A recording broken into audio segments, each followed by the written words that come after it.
এটার মধ্যে হচ্ছে আমাদের চা, দুধ জাল দিলাম।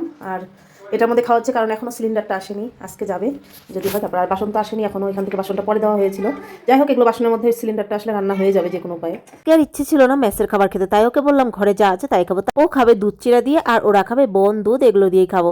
যাই হোক, আজকে এগুলোই খাওয়া দাওয়া, আর দুপুরে দেখা যাক কি করা হয়। তারপর চলে গেলাম কিন্তু গ্যাসটা ট্রান্সফার করা হয়েছে, কালকে আর ওটা হয়নি, একটু প্রবলেমের জন্য আজকে এটা নিতে এসেছি।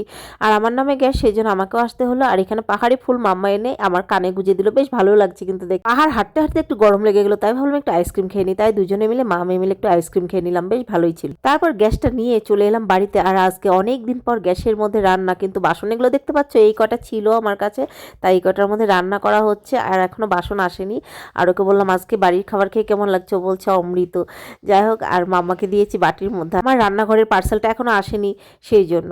যাই হোক, খাবার খেয়ে নেই। আর ওইটাই বলছিলাম কি যে ভালো খাচ্ছি, সত্যি বলছি বন্ধুরা, এতদিন পর যে কতটা ভালো খেলাম আজকে, নিরামিষ একদম ভালো খেয়েছি, খুবই ভালো লেগেছে। আলুর রসা করেছিলাম, আলু করলা ভেজেছিলাম। আর করলাটা দেওয়ার আগে আলুটা ভেজে একটু ওদের জন্য নামিয়ে রেখেছিলাম, ওরা খেতে চায় না আলু। তারপর একটু বেরিয়ে পড়লাম কোয়ার্টারের সামনেটা, তো তোমাদেরকে একটু হালকা করে দেখিয়ে দিলাম, কোনো একদিন ভালো করে দেখিয়ে দেবো। তারপর একটু হাঁটাহাঁটি করেই সন্ধ্যাবেলা এসে বানিয়ে নিলাম দুধ চা, এস দারুণ লাগছিল খেতে। তারপরে দেখো আজকে আমাদের রান্নাঘরের পার্সেলটা চলে এসেছে, আর কোনো এখন টেনশন নেই। আর এখানে মামা পড়াশোনা করছে, তো রান্নাঘরে বাসন আসার সঙ্গে সঙ্গেই রান্না বসিয়ে দিয়েছি, আলু বেগুন ভাজা রাত্রে করবো আর রুটি করবো। এখানে আমি রান্না করছিলাম আর ওইখানে কিছু একটা লাগাচ্ছিল। যাই হোক, আজকের মিনি ব্লগটা ভালো লাগলে ছেড়ে যাওয়ার আগে একটা লাইক করে দিও, টাটা।